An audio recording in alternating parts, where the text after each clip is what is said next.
Hi friends, Larry Poza here. Yesterday I did a Facebook Live post that mentioned I want to do a few devotional thoughts. While we can't be together for Bible study, at least I can give you some of my thoughts, and it's centered around the 7 words of Christ on the cross. And the title of this devotional series is called The Battle for Our Better Angels. Over the last several weeks I've been listening to an audiobook by Jon Meacham. His book, The Soul of America, The Battle for Our Better Angels, has been fascinating. But this phrase, the battle for our better angels, jumped out at me. In the book, Meacham quotes the famous speech by Abraham Lincoln in his first inaugural address in 1861. I want to read a part of it for you. Abraham Lincoln said, "We are not enemies, but friends. We must not be enemies. Though passion may have strained it, it must not break our bonds of affection.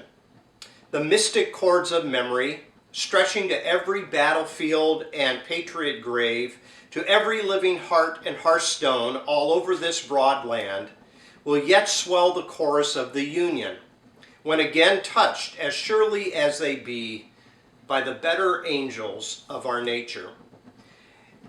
This particular book has been giving a historical account of our country in times when we had to rise up and embrace the better angels of our nature.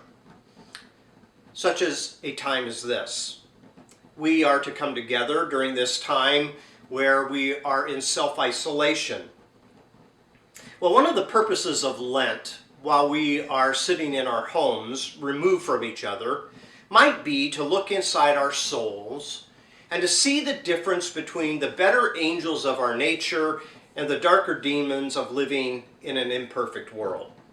We must take responsibility to cultivate our better angels.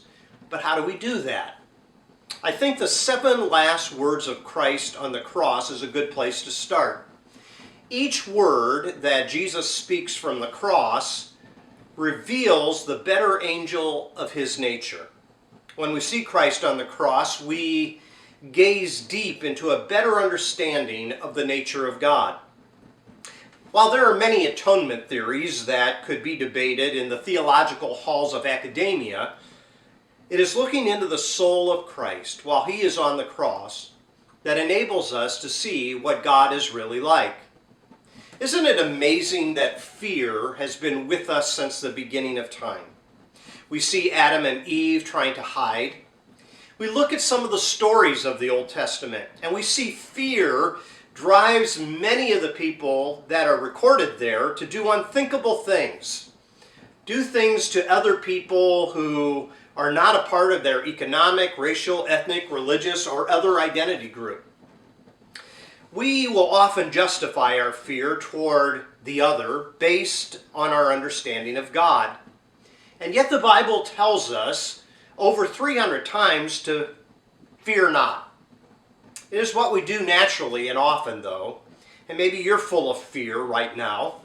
Maybe you don't know what the next thing is going to happen in our country or in our family. But the opposite of fear is hope. It is defined as the expectation of good fortune, not only for us, but for other people as well. Hope breeds optimism and opportunity. When Jesus hung on the cross, the first word that is recorded in the Gospel of Luke is, "Forgive them, for they know not what they do." You can find that in Luke chapter 23, verses 32 through 38. In Jesus' public ministry, he attracted many followers. He performed many miraculous deeds. He cured the sick. He exorcised demons. He even raised the dead. And the report of the triumphal entry suggests that he was embraced enthusiastically by the Jewish pilgrims in the city of Jerusalem. But then fear sets in. If Jesus truly was a revolutionary threat, in the traditional sense of the word, of leading an uprising by armed soldiers, he most likely would not have been the only person crucified on Good Friday. And yet, fear and jealousy and the desire for violence was the darker demon of many of the religious and political figures of the first century. Consequently, they influence the crowd that cries out for the release of Barabbas. Jesus is hung upon the cross where he will die a gruesome death. And as he hung there for several hours, we see the better angels of his nature. His first word is one of forgiveness. Many times in our understanding of God, we think that the cross somehow changes God's heart toward us, that God's wrath is finally satisfied by being poured out on Jesus. That's a legitimate atonement theory, but I think we miss the first word. Maybe the first word of Jesus from the cross shows us that we act in ignorance. Jesus said so. Father, forgive them, for they know not what they do. Maybe the cross is not so much about changing God's mind toward us as it is about changing our mind toward God. If God is love and by nature loving, maybe the problem is on our side.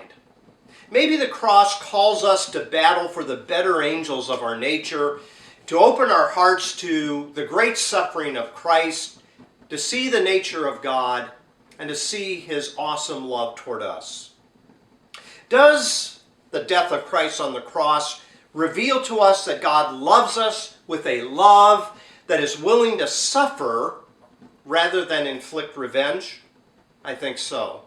Does it reveal to us the ugliness of our darker demons and with the ease with which political and religious institutions unleash anger and hatred and violence upon other people? Maybe if the cross works as a picture of what God is like and reveals to us the nature of God and reveals to us that God already loves us, then maybe, given that revelation, we can aspire to imitate that God.